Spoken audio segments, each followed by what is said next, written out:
Ya. Pertemuan 5 dan 6 ini. Pertemuan 5 ini kita belajar tentang metode komputer forensik dan tip tips ya, maksudnya tips dalam melakukan forensik komputer. Ya, sebentar ya.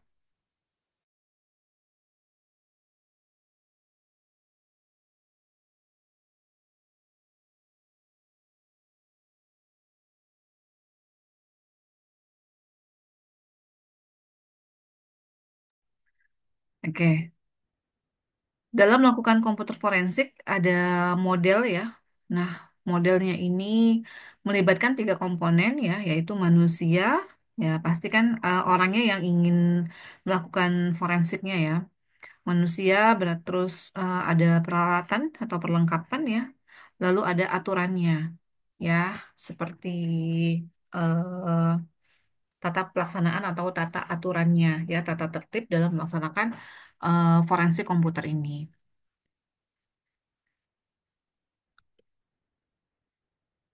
Nah, manusia, untuk manusia berarti kan sumber dayanya ya.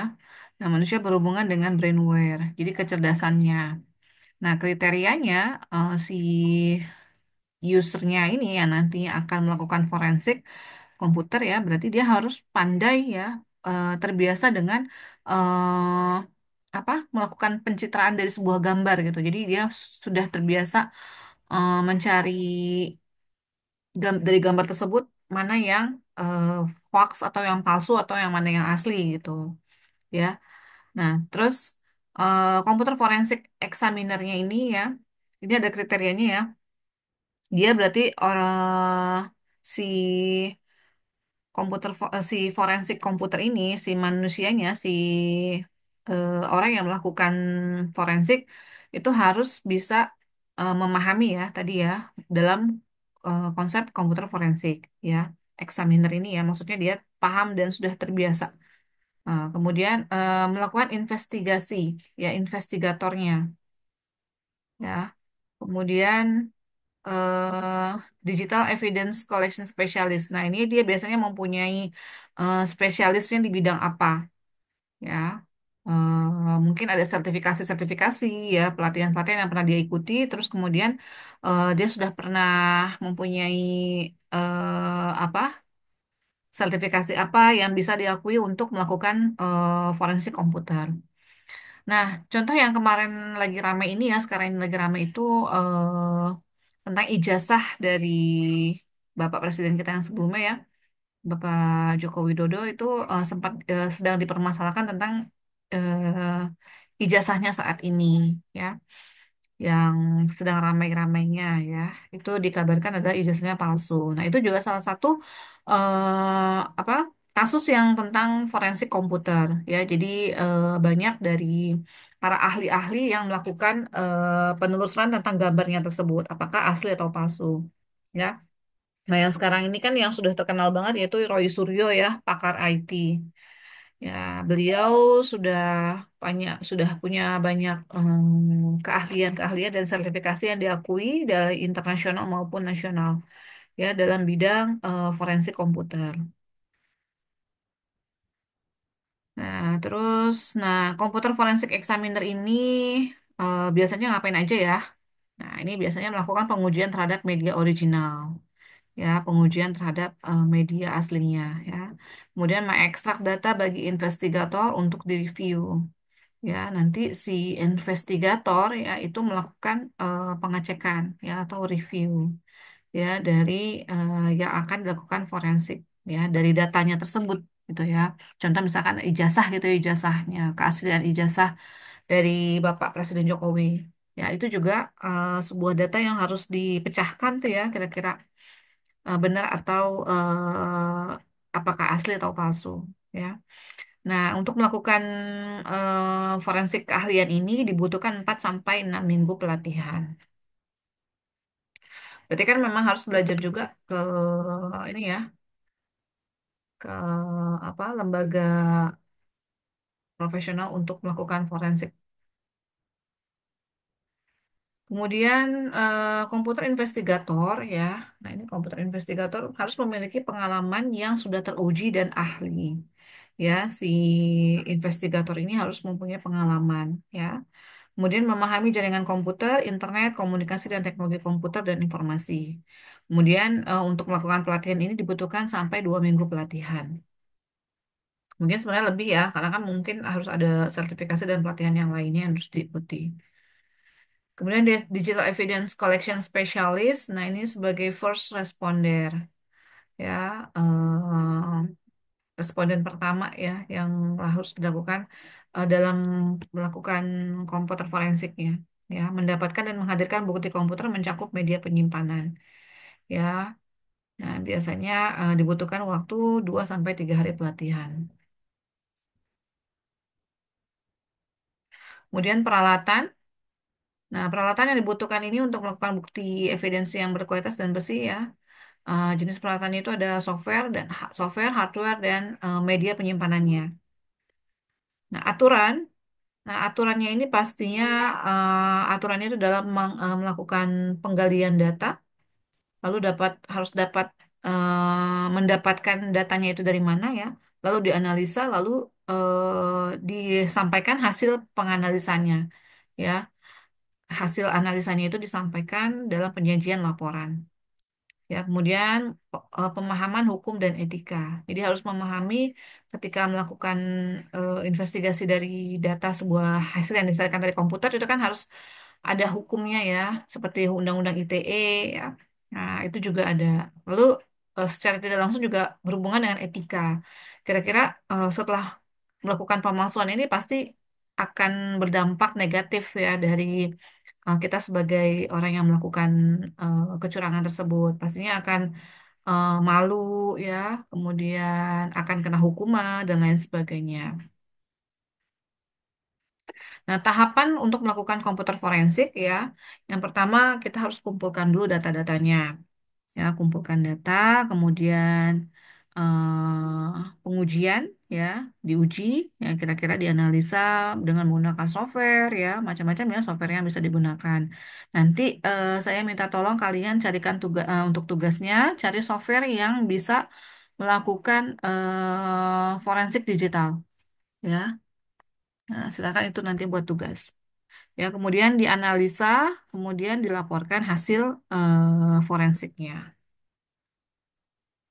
Nah, untuk pengumpulan data, ya di sini mengidentifikasi sumber-sumber potensial dan bagaimana kemudian data dikumpulkan. Ya, cari sumber-sumbernya ya yang berpotensi dalam forensik komputer ini. Ya, contoh misalkan tadi ya ijazah itu kan ijazah asli atau palsunya itu. Nah, itu kan berarti dicari data-datanya ya, dicari ijazah tersebut dikeluarkan di tanggal berapa, tahun berapa, kemudian cari teman-teman yang sesuai kelasnya ya pada saat Pak Jokowi itu, kemudian nanti dicek ijazahnya temannya itu sama apa enggak dengan ijazah yang dikeluarkan oleh presiden ya, mantan presiden sebelumnya. Kemudian dan memang sebenarnya kalau misalkan dalam foto ijazah pun itu tidak boleh pakai kacamata. Ya, setiap kali kalian kuliah dari SD, SMP, SMA sampai itu kan pasti ijazah itu nggak boleh pakai kacamata. Kenapa? Karena kalau pada pakai kacamata pasti nanti ketika di foto atau ketika nanti dicek image-nya itu nanti pasti akan kayak apa? Kayak pecah gitu ya. Seperti kayak kayak kaca ketemu kaca gitu. Jadi kan ya, ya tidak bagus untuk di fotonya juga tidak bagus. Ya, jadi kayak em, ada feedback lah cahayanya gitu ya. Nah, dari situ di ada beberapa yang menyatakan bahwa memang ada yang asli ada juga yang palsu gitu ya. Jadi memang masih ramai sekali beritanya ini ya. Jadi masih belum ketahuan ya. Kemudian tadi ya data bertumpu pada ya ini sumber datanya itu pasti kan dari personal komputer ya. Nah, berarti dari cetakan keluaran yang pertama kali dikeluarkan tuh ya pada saat dicetak di print. Nah, kemudian yang pasti personal komputer ya, kemudian mobile komputer. Nah, ini komputernya si yang mencetak ya, contoh dari ijazah ini ya, komputer yang cetak, kemudian mobile komputer mungkin dari cetakan tersebut nanti disebar-sebarkan ya, bisa melalui handphone dan lain sebagainya atau notebook. netbook dan lain sebagainya ya. Kemudian jaringan komputer berarti kan medianya internet gitu ya, disebarluaskan ya. Kemudian media penyimpanannya bisa berupa hard disk atau juga bisa berupa dari cloud system ya, dari penyimpanan di cloud gitu ya. Lalu bisa juga dari integrasi penyimpanan ya. Integrasi penyimpanan ini maksudnya penyimpanan yang terpusat ya. Kemudian pengumpulan data mencakup ya identifikasi, penamaan, perekaman dan mendapatkan data. Ya, ini maksudnya dalam mengumpulkan data ini pasti mencakup identifikasi ya, proses identifikasi. Maksudnya diketahui dulu datanya itu dari mana asalnya, tanggal berapa dicetaknya, tahun berapa, kemudian keasliannya ya, itu kan berarti harus melakukan identifikasi. Lalu penamaan, ya penamaan ini maksudnya data tersebut kemudian diberikan nama dengan maksud supaya dalam melakukan forensiknya nanti ini harus ada datanya gitu ya. Misalkan kayak ijazah ini gitu ya. Nah, ya kan berarti melakukan penamaan dari forensik digitalnya. Kemudian perekaman, ya maksudnya record data-data sebelumnya, ya historinya dari mana, ya. Kemudian mendapatkan data, ya. Nah ini juga bisa juga berupa histori datanya. Nah, langkah yang dibutuhkan yaitu membuat membuat perencanaan untuk mendapatkan data, kemiripan nilai ya, volatil ya atau volatility ya, upaya dalam mendapatkan data ya. Nah, jadi kita harus mencarinya dulu eh, datanya tadi ya contoh dalam ijazah ini ya. Berarti kan dicari dulu ijazah yang dikeluarkan dari teman-temannya ya. Ya beliau sekelas dengan pasti ada teman sekelasnya ya. Seperti yang di foto tersebut kan foto wisudanya. Nah, pasti ada data sekelasnya itu dengan siapa. Kemudian nanti dicek keaslian ijazahnya sama dengan teman yang dikeluarkannya ya. Dicek tanda tangannya, cetakannya, kertasnya, ya asli atau tidak. Nah, itu juga sama ya. Kemudian bagaimana cara mendapatkan datanya ya. Lalu menganalisa integritas data ya, lalu menganalisa hasil data yang tadi ijazah tadi contohnya ya. Sebentar.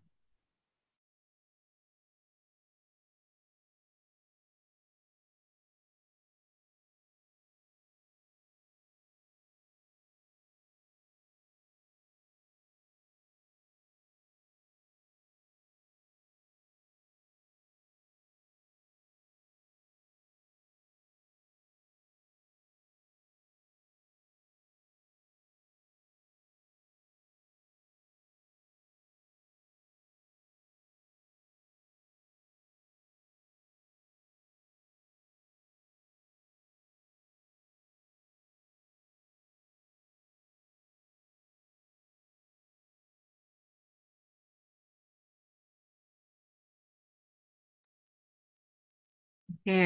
Kemudian pengujian ya. Nah, pengujian ini berarti pengecekan ya data tersebut ya. Ketika dilakukan pengujian dengan menggunakan software ya. Kemudian keasliannya ya, kemudian nanti ada mungkin dicek bisa dengan image processing ya. Nah, dari image processing ini maksudnya kan keasliannya itu dari contoh ijazah tersebut ya. Nanti dicek tuh gambarnya dari fotonya ya, keasliannya, terus tampilannya ya, backgroundnya. Nah, itu kan bisa juga nanti di image process ya. Nah, ketika melakukan pengujian, kemudian menilai dan mengekstrak kepingan informasi yang relevan dari data-data yang dikumpulkan. Ya, maksudnya setelah pengujian tersebut dicek kan berarti kan keasliannya apakah ada yang salah atau ada yang berbeda dengan cetakan yang dari temannya tersebut gitu ya. Ketika dikeluarkan pasti kan ada data yang mirip atau enggak gitu ya. Contoh tanda tangan dari rektornya gitu ya. Tahun, tanggal ya. Nah, itu juga sama. Terus ketika dicetak, dikeluarkan, diprintkan gitu kan, Nah, soalnya kan selama ini memang ijazah tersebut cuma ada di media sosial aja. Sedangkan keasliannya itu ada di beliau dan ada di UGM dan UGM pun tidak mau mengeluarkan gitu ya. Nah, jadi kalau saya baca berita sih seperti itu ya. Jadi makanya masih agak ragu juga ya. Nah, jadi sekarang ramainya bahwa dianggap ijazah tersebut adalah palsu ya. Jadi kita secara tidak langsung dibohongi juga gitu ya. Nah, kemudian tahap ini melibatkan bypassing fitur-fitur sistem, filtrasi atau eliminasi data, mengeksklud file, mengalokasi file, dan mengekstrak file.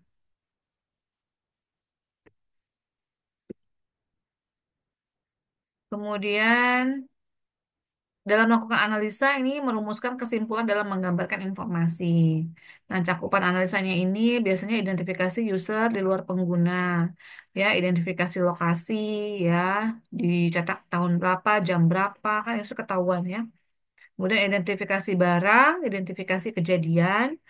Nah, kemudian menentukan bagaimana komponen terrelasi satu dengan lainnya. Nah, kemudian nanti dari hasil identifikasi nanti kan akan menghasilkan kesimpulan, ya, kesimpulan tentang hasil forensiknya. Kemudian melakukan dokumentasi dan laporan. Nah, dokumentasi ini penting ya pada saat melakukan forensik. Eh, biasanya misalkan dengan foto-foto atau dengan video, ya. Pada saat melakukan analisa dengan software ya, mengecek gitu dengan software tertentu, kemudian hasilnya apa, kan difoto, bisa juga divideokan. Nah, kemudian faktor yang mempengaruhi reporting ini ada alternative explanation dengan penjelasan alternatif, kemudian audience consideration dengan pertimbangan peserta dan actionable informasi. Ya, maksudnya pada saat eh, melakukan analisa, melakukan dokumentasi dan menghasilkan laporan itu kan mempengaruhi dari hasilnya dulu, ya. Dari di laporan tersebut kan pasti kan ada paragraf yang menjelaskan tentang penjelasannya dari hasil digital forensik, ya. Nah, tips dalam melakukan forensik ya. Nah, ini konsisten menjadi suatu keharusan dalam setiap proses forensik. Konsisten dari hasil data yang dihasilkan, ya. Hasilnya itu bagaimana ya? Itu maksudnya konsisten. Maksudnya kalau memang udah benar-benar palsu ya sudah terus itu adalah memang palsu gitu. Kayak contoh tadi ijazahnya ya. Kemudian tahapan forensik ini mungkin tidak seluruhnya mendapatkan effort yang sama. Ya, kemudian analisa memperhatikan berbagai sumber daya potensial ya. Kemudian examiner ya harus ini si penguji harus memiliki kejelian dalam mengalokasi sebaran data yang mungkin. Ya, berarti memang harus teliti ya dalam melakukan forensiknya. Kemudian si penguji ini harus mempertimbangkan setiap alternatif yang reliable. Maksudnya alternatif yang dihasilkan dari dalam melakukan forensik tersebut.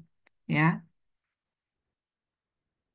Kemudian dibutuhkan tindakan proaktif dalam mengumpulkan data-data yang berharga. Nah, si examiner ini, penguji ini harus menghadirkan data melalui standar yang sudah didefinisikan. Ya. Kemudian pertimbangkan setiap tahapan. Ya. Nah, dari tahapan-tahapan tersebut yang dihasilkan, maka harus dipertimbangkan hasil kesimpulannya itu apa. Nah, keputusan harus dibuat mencakup kebutuhan dalam mengumpulkan data dan menangani bukti dengan serangkaian cara tertentu. Ya.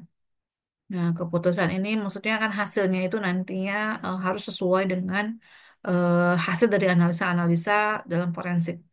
Ya. Kemudian si penguji ini harus menggunakan pendekatan yang ilmiah dalam mempelajari data. Kemudian buat detail, langkah, dan dokumentasi jika dibutuhkan dalam hukum dan persidangan. Kemudian penguji ini harus melakukan review kembali proses yang sudah dilaksanakan dan dapat dipertanggungjawabkan. Nah, tips umumnya ini dalam menangani dan menganalisa bukti ya dalam forensik komputer, jangan terlebih dahulu menyalakan komputer untuk alasan apapun. Ya, hubungi agen yang bersangkutan untuk menganalisa. Maksudnya kepolisian gitu dalam hukum lah ya, yang bersangkutan untuk menganalisa. Jadi jangan sendirian, harus ada yang melihat buktinya gitu ya.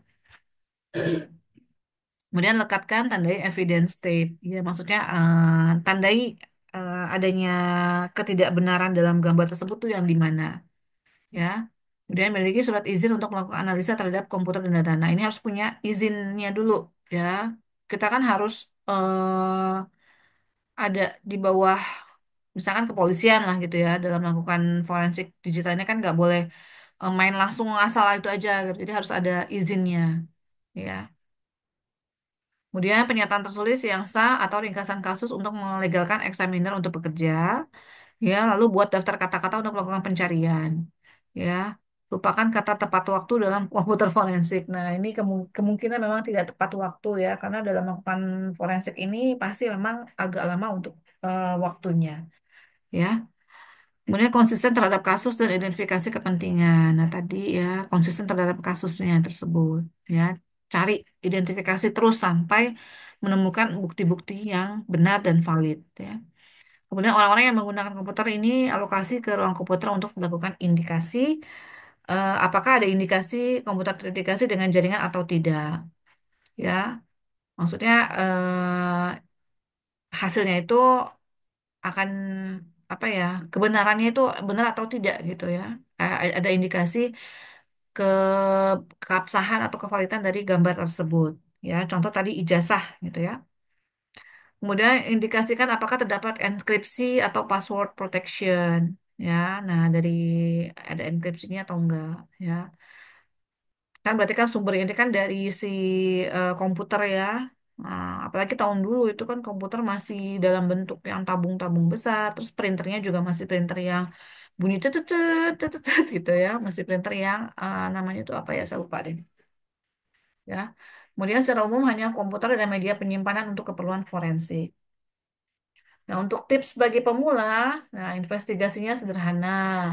Hubungi pihak yang berwenang, amankan lokasi, kemudian minimalisasi ya, ini minimalisasi interupsi terhadap lokasi. Ya, jangan jalankan program apapun ya. Kalau sendirian jangan, maksudnya biar ada untuk membuktikan itu harus ada orang juga ya, supaya nanti tidak disalahgunakan atau tidak dituduh dengan macam-macam gitu ya. Jadi harus ada saksi istilahnya ya.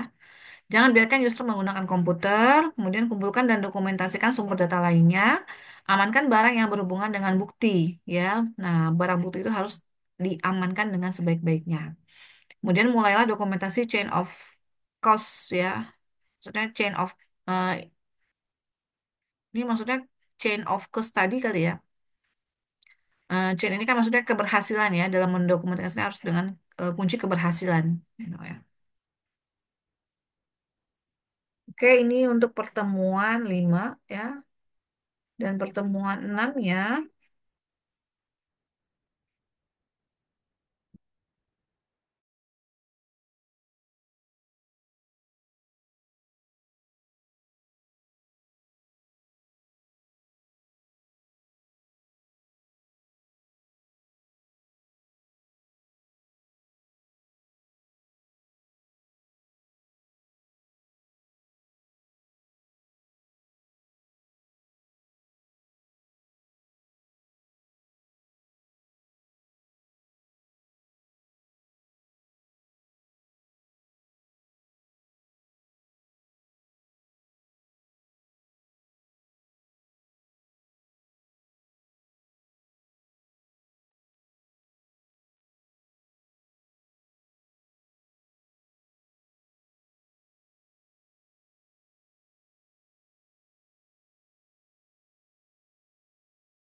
oke, untuk pertemuan 6-nya nanti saya jelaskan sedikit saja, ini karena waktunya sudah mau habis ya.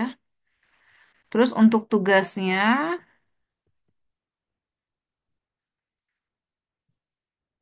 nanti tolong carikan software yang berhubungan dengan forensik komputer ya. Tapi tidak berupa software Excel-nya ya, nggak usah.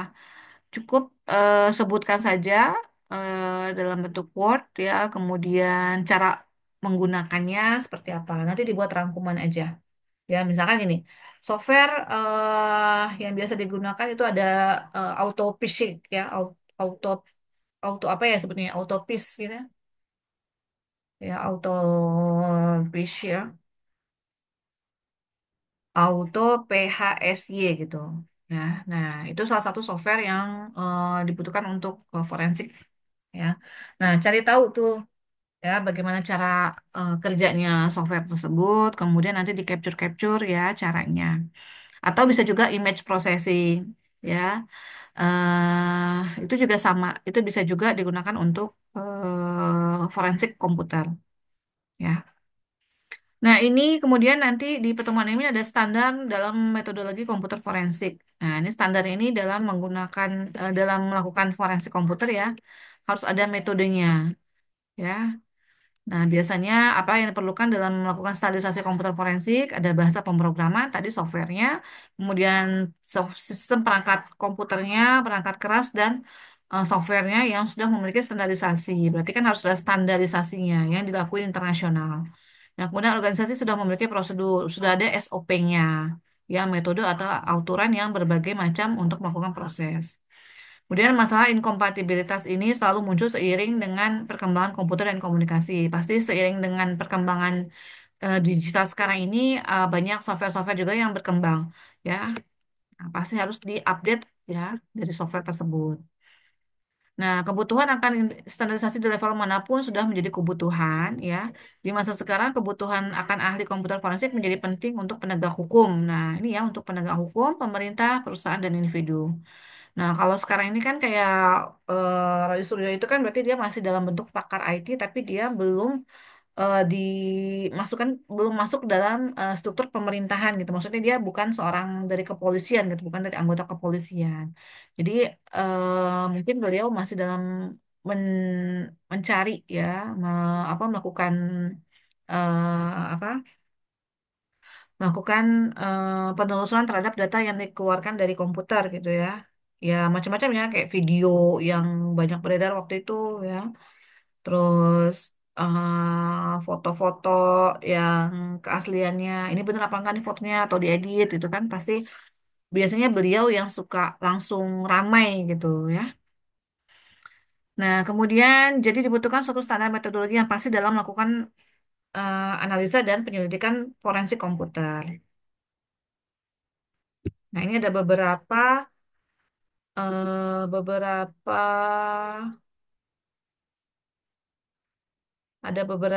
referensi ya dalam melakukan metodologi forensik ya. Ini menurut David Morrow ya. Seperti halnya Anda tidak memulai perjalanan jauh ke daerah asing tanpa peta jalan. Jangan memulai penyelidikan tanpa memperhatikan rencana. Berarti kan harus menyusun rencana dulu ya. Seperti dalam melakukan perjalanan, pasti kan kita harus rencananya apa dulu gitu dalam melakukan perjalanan tersebut.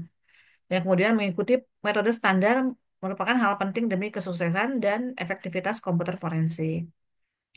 Nah, cakupan standarnya ini ada pendefinisian, prinsip, proses, dan metode, hasil, dan bahasa. Ya, nah ini ada 5 faktor ya, beberapa ini nanti ini agak panjang ya, nanti saya rangkum-rangkum saja sambil kalian baca juga ya. Ini ada 5 faktor ya untuk forensik ya, mengacu 5 faktor yaitu identifikasi subjek, sama sih sebenarnya ya, identifikasi subjek ya, membuat apa subjek dari permasalahan ya. Misalkan tadi ya ijazah, keaslian ijazah gitu. Berarti kan harus ada judulnya gitu ya. Kemudian memperbaiki komputer ya, mungkin maintenance ya. Kemudian mengungkapkan jalur komunikasi, kemudian permintaan investigasi,